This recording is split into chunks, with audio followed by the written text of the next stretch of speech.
If you haven't heard about Anchor by Spotify, it's the easiest way to make a podcast with everything you need all in one place. Let me explain. Anchor has tools that allow you to record and edit your podcast right from your phone or computer. When hosting on Anchor, you can distribute your podcast on listening platforms like Spotify, Apple Podcasts, and more. It's everything you need to make a podcast in one place. And best of all, Anchor is totally free. Absolutely free. So download the Anchor app or go to anchor.fm to get started. Greetings, beautiful ones. I am Ms. BJ Martin, and this is Snails with No Shells. Leave that shell at the door. You see, a lot of us are running around here living in our shells. Some of us are putting muscles on our shells. Some of us are putting makeup on our shells. On this platform, leave that shell at the door. Just be free, be comfortable to be who you are in your own skin. Let's be slugs for a little while. Everyone is welcome to this show. There is no judgment on this platform. We keep it clean and we keep it cool. All right. See you later.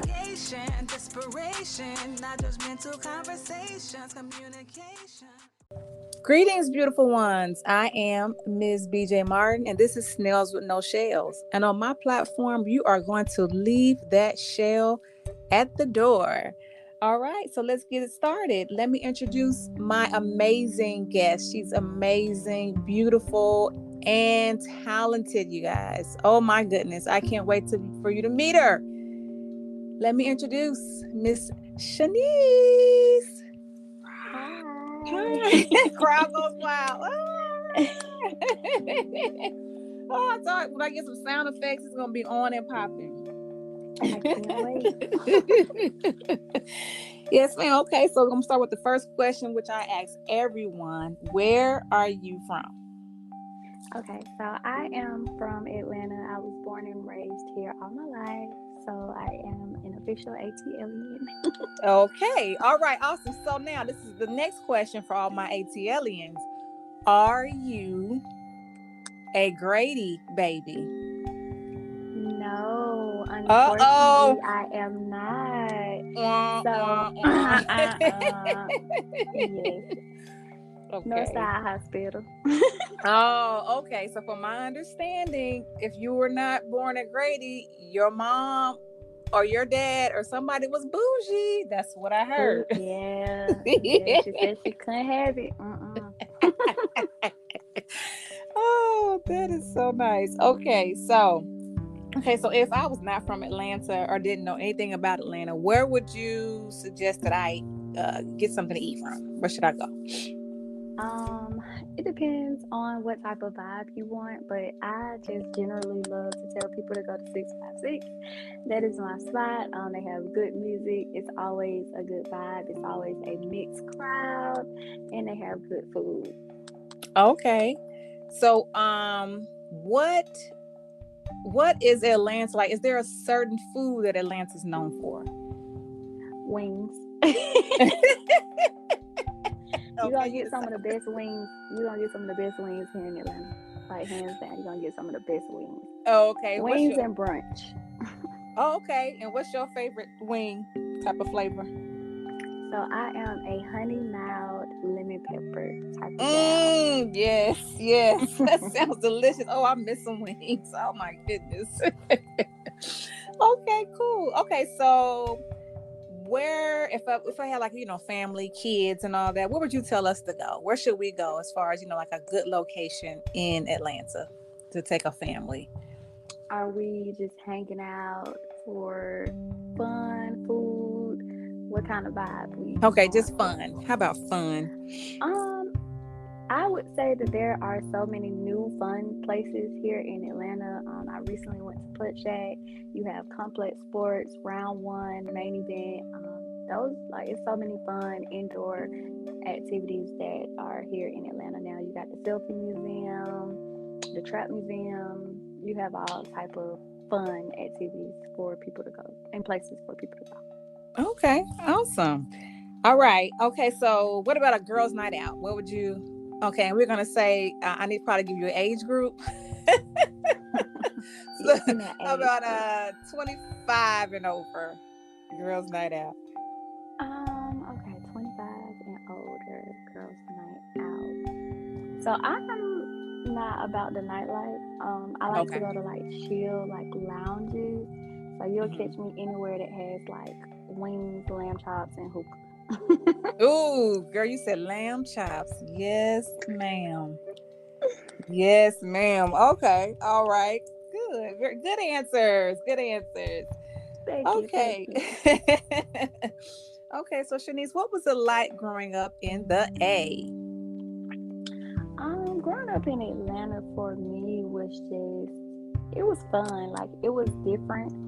I feel like we are definitely exposed to so much more at a young age. But I just feel like the love that we have for our city was just different. Like it was a family, it was a community, and it was just always something to do. Like I feel like that's the most memorable thing about growing up in Atlanta is that whatever, despite your age group, it was always something to do. Like there's something for babies, kids, teenagers, adults, older people, senior citizens. Like it's always something for everybody to do. Mm-hmm. Mm-hmm. Okay. All right. So now tell us about Shanice today. Tell us about you, or a little bit about you. So I am a teacher. I'm an author. I'm a mental health advocate. So I do a lot of community service, pretty much. Everything I do, I try to make sure that I'm helping somebody else. Um, so that's like really what I stand on. I'm a fun person, but I'm also down for helping my community and helping others.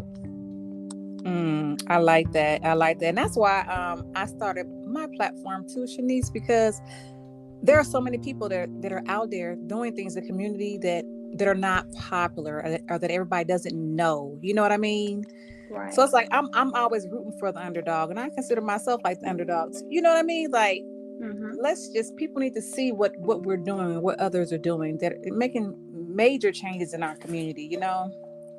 So I totally Absolutely. get that. Yeah. So you say you are a teacher. So what ages and grades do you teach? So I teach middle school, specifically eighth grade, ages 13, 14, and I catch some 15-year-olds. So I had the teenagers. Oh. Mm-mm. Wah, wah, wah. Oh my gosh. How is that? How's that experience? Like being a teacher, teaching eighth graders. And how old are you, Shanice? I'm 26.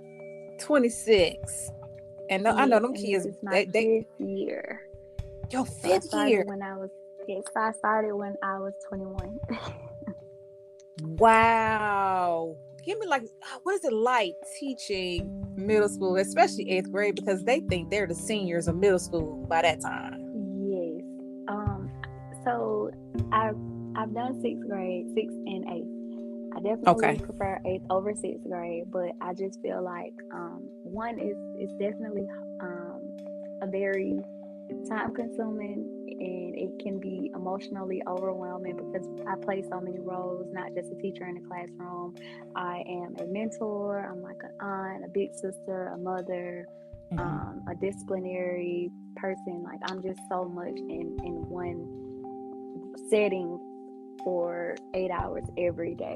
So it Mm-hmm. can be like emotionally overwhelming, but I do love teaching middle school because I feel like that's when teachers make the greatest impact on kids, or that's when you can just period make the greatest impact on kids because they're going through that teenage phase, and where the decisions that they're starting to make is going to affect them in the long run versus when they're in high school and they pretty much made the decisions that's going to determine where they are. So you're able to catch a lot of kids and change the course of their lives just in that Okay. middle school setting. So that's like the most, I guess, the most rewarding thing and the thing that just keeps me in middle school.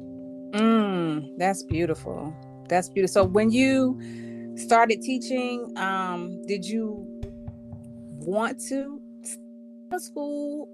what was the plan with that? Did you think like, okay, I want to do this because I'm going to, change someone's life? How did that start?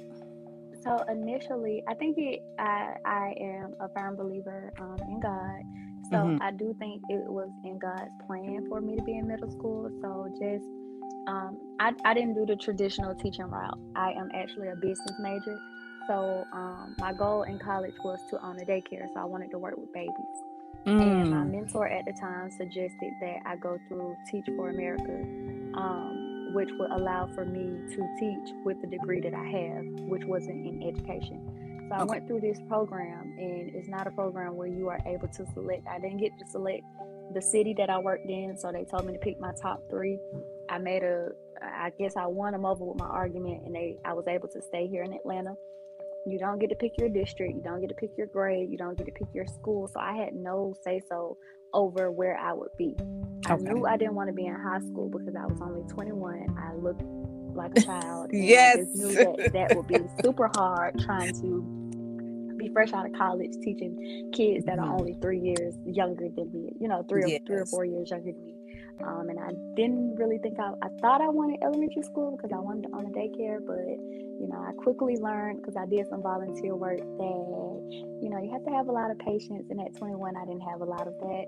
So I Mm-hmm. was placed in sixth grade, and I felt like it was part of God's plan because I lost my sister who was at the time in middle school. So it just circled back, and my first year teaching, I just feel like it was all in God's plan because again I lost my sister to suicide.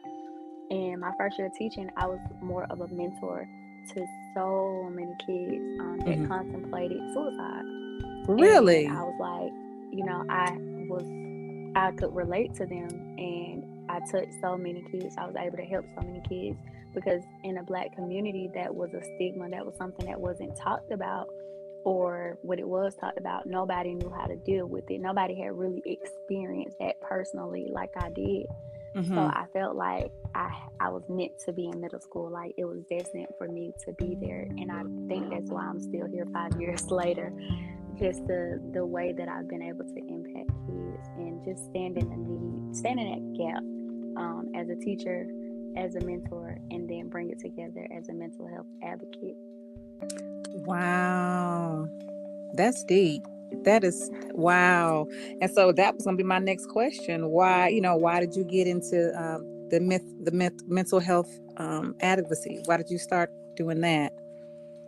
So part of it was my losing my sister to suicide, and then the other part of it was I actually battled with depression, and I contemplated or attempted suicide a few times in the past. And it was just growing up, it was one of those things that even though I'm a lot younger than my mom and of course like my grandparents and things of that nature, it was just still, even for me only being 26, it was still something that was kind of kept in the closet, and it's just now starting to come to light in 2021 where we are comfortable with talking about mental health issues and Mm-hmm. what we're dealing with in the public, and not one of those, you deal with it in house, or you just shove it in the closet, or you don't know what you're feeling, or you're crazy. And so Mm-hmm. I personally dealt with depression and suicide, and nobody around me understood what I was going through.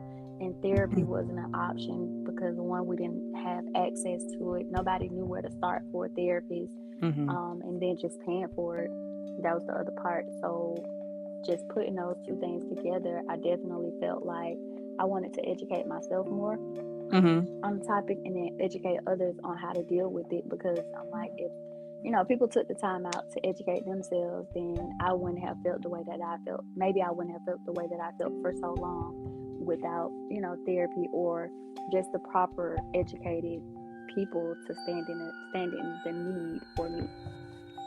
Mm. Wow. Mm. That's deep. That is so deep. I'm finding out some things that I did not know. Yeah, yeah, and that's why I love this. And if you didn't know, and I've talked about it before, that I had experienced trying to commit suicide as well when I was in high school. I was like about 15, and so I too know what it feels like to be in that position, to feel like I didn't matter, and if it wouldn't matter if I was here or not.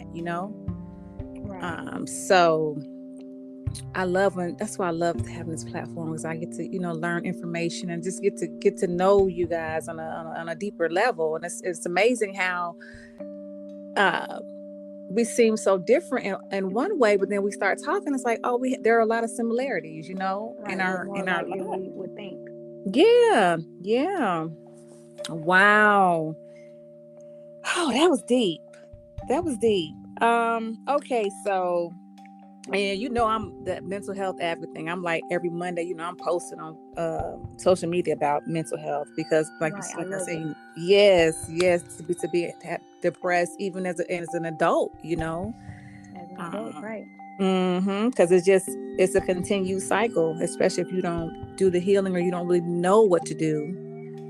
It continues. It comes in different ways. You know what I mean? Right. You don't know what And- to do. You don't know how to deal with it Right. and We move don't talk forward from about it. it, and we always We have don't. these secrets. These family secrets. Don't. What's the saying? Don't talk about what's going on in my house. Yep. What That stays in old it, what goes on his house stays in his house. stays in this house, and I keep hearing it. I'm thinking like, oh, it's just no. That's like that was the It's just common. recycled trauma. Yes. That's what's going on in this house, and we got to open up the doors to let it out in order to move forward and heal Ex- from this. exactly. And there shouldn't be anything going on that I shouldn't be, in the house anyway, from anybody to be talking about.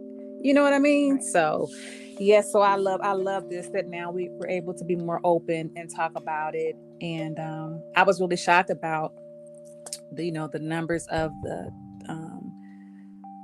younger generation, the millennials and on down, who are have wanted to commit suicide and all that. So Right. yes, I love what you all are doing. I do. Um, so you are a teacher. We covered that. You are a mental health advocate, and you are an author. So let's Yes. talk about the author. What made you want to become an author? So, growing up, I was the only child in my household on my mother's side. I had siblings on my dad's side, but in my mother's household, I was the only child. So, journaling was always my outlet. I wasn't really vocal about my feelings, which is something I still struggle with today, just Mm-hmm. childhood trauma. I was never really vocal about my feelings, so I would always journal, and that just turned into like a real passion of mine. I loved expressive writing, and I kind of write poetry as well. And so in college, I actually sat in a library one day and I started a blog where I would just talk about my feelings, and I would talk about random topics. I saw something on Twitter and I had an opinion about it, Mm-hmm. and I actually ended up gathering up a strong number of readers that were consistently reading and commenting on my posts. And for Oh. years, people would tell me, like, write a book, write a book. You should write a book. Your words are just so well written. Like, we're all saying the same thing, but the way you say it is just different. Mm-hmm. And I've always been shy. I'm a behind the scenes type of person, which blogging allowed for me to, it's kind of share my work, express myself, but still remain behind the scenes. And this year, actually, at the beginning, well, I'm gonna say last Thanksgiving, maybe last Christmas, my grandmother told me, like, stop putting your work on the internet, and just start writing a book. And I was like, I had writer's block for 6 months before she told me that I couldn't blog. I didn't post for 6 months, and I had Mm-hmm. people reaching out like, hey, you haven't posted or anything like that. So my grandma told me this, and I'm like, I brushed off. I hear you, but I don't hear you. Mm-hmm. And at the beginning of the year, on my birthday, which is in January, I did a photo shoot, and I created a photo book for myself, and I told myself, this was the year of success. Mm-hmm. It didn't have any thought or meaning behind it. I just did it. And then I got one more person that told me, you should write a book. Mm-hmm. So I sat down one day and I started typing. And when I started typing, I didn't stop. And I wrote my entire book in 30 days. That's how dedicated I was and just how into writing I was. I sat there for 30 days and I typed until I had a completed book. Wow. 30 days. 30 That's days. awesome. Wow. That is awesome. Okay. And so what is the title of your book? And can you talk more about it? Yes. So my book is titled Sincere Thoughts, A Transition from Trauma to Healing. And I talk about, it's a chapter book, 5 chapters. I talk about childhood trauma, relationship trauma, and then a loss of a loved one. And then the last 2 chapters, I talk about ways to heal and move forward with or from that trauma. I talked about just my feelings and my perspective as a child and how I dealt with my emotions with my mom and my dad. Mm-hmm. Relationship, I was in a relationship for 6 years, and it was like extremely toxic and unhealthy for my mental. And I talked about that. And then, of course, I lost my sister to suicide, and then I recently lost my grandfather, which those 2 deaths took a real emotional toll on me. And I just felt like those were just um, three general umbrellas of emotion or just trauma period that we all deal with as humans. And I just decided to just finally be vulnerable about those experiences. And I incorporated writing prompts as well as questions, so that as my readers are reading my story, they can actually unpack their own trauma. And by the time that you're done, you should be able to find ways to heal and move forward from your own personal experiences while hearing my story as well. And I stated that I like poetry, so of course I left like a few poems in there and affirmations and things of that nature. So it's all around guide, kind of wellness guide, that shares my story and then allows for you to unpack your own. Oh, wow. Okay. Do you happen to have the book on you? I know you're probably out and about. Or do you remember anything that you wrote? Yes, I do. Yeah, well, all right then. This So I guess Shanice, that she ain't playing. Yes, read us something, please. I'll share my author's note. Okay. Just living alone is a never-ending battle. Life is full of highs and lows with some sprinkles of good and bad. I'm not perfect, and I really won't pretend to know all of the answers. But I would say I would like to share my story, and in return, hopefully provide some laughs, a smile, and some assistance with getting through the challenges and traumas of life. I honestly don't have all of the answers, but the purest intention is to express myself in a way that is relatable and helpful for someone going through the things I've endured. Understand that once you lose your reasons to fight, you will no longer serve a purpose here. Pouring out my heart into this book had to be one of the hardest things I've ever done. Everyone has always seen me as that kind of person that had it all figured out. So opening up about my challenges and traumas I faced is still a struggle. I had many days where I wrote with tears in my eyes. Some days, especially when discussing the death of my grandfather, I had to stop and take a break from writing overall.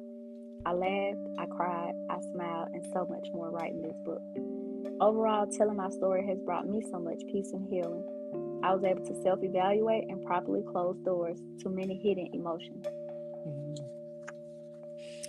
Oh, that was beautiful. Wow. Thank you, thank you, thank Mm, you. that was beautiful. Yes. And I'm sure we are all honored to be able to hear your story, because that's like major. That's a big step to share your personal story, your journey, especially when you're dealing with those type of topics, the toxic relationships, and the loss of your sister, and your grandfather. And I mean, and it's a lot, because you wanted to, commit suicide, then you lost your sister to that you've overcome a lot. Yes, A and that was lot. like my staple of strength right there. That's awesome. So where can okay, so before I go to that question, was it hard for you to get the book out, like to Actually, get it put no. together, in a physical book, as a physical book? No, and I think it was easier for me because I went through a publishing company, Okay. um, and they were very professional, but I also kind of had everything mapped out as well. I had with just the different editing sites. I think I used Canva, and I Mm-hmm. created a potential book cover, which my book cover looks way similar to the one that I created on my own. I had everything, my manuscript laid out, and I knew the flow and the layout of my book that I wanted and I envisioned from start to finish. And the publishing company just made that whole process easy, from editing to just the type of book that I wanted to have, the feel of it, the interior design, and then the printing overall. It was just super easy by going through a publishing company. And it just allowed for me to invest up front and then sit back and let the money come in once my initial investment was done.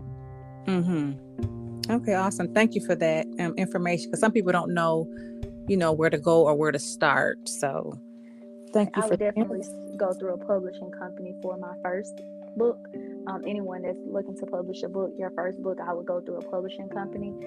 They'll help you get it to sites such as Amazon, Barnes and Noble. That whole process is taken care of for you, and it's a whole lot easier because you're coming off of that stress and the tension of, one, just writing an entire book, and then two, you putting your work out to share with the world. Awesome. Hmm. I like that. Just a wealth of information. Thank you, thank you. Yes. Okay, so excuse me. So okay, so please tell us again the name of your book, where we can purchase the book, find the book, and all of your social media handles and all that good stuff. Okay. So again, the title of the book is Sincere Thoughts. It can be purchased on sincerelyshanice.com. It's available on Amazon, Target, Walmart, as well as Barnes and Noble. If you just Google Sincere Thoughts, Shanice Farmer, my name will come up, and you can purchase the book from any one of those platforms. My Instagram is Destiny Shanice. That's my personal Instagram. And then, of course, I have my book Instagram where I post affirmations and just information regarding my book and just other mental health tips. That Instagram is the Sincere Thoughts. Okay, awesome. Awesome. Wow, so that was amazing. I really loved this conversation. I say these are conversations because I want you to be, comfortable. I don't feel like, oh, I'm interviewing you, I want you to be nervous. You know what I mean? Right. So yes, this is an amazing conversation. I could probably go on for another hour talking to you. It's I been such a enjoyed it. pleasure. Yes, and thank you for being on my podcast. I appreciate you. Okay, so before we go, is there like a message that you would have to any of the listeners, or a quote or anything that you'd like to say? It's to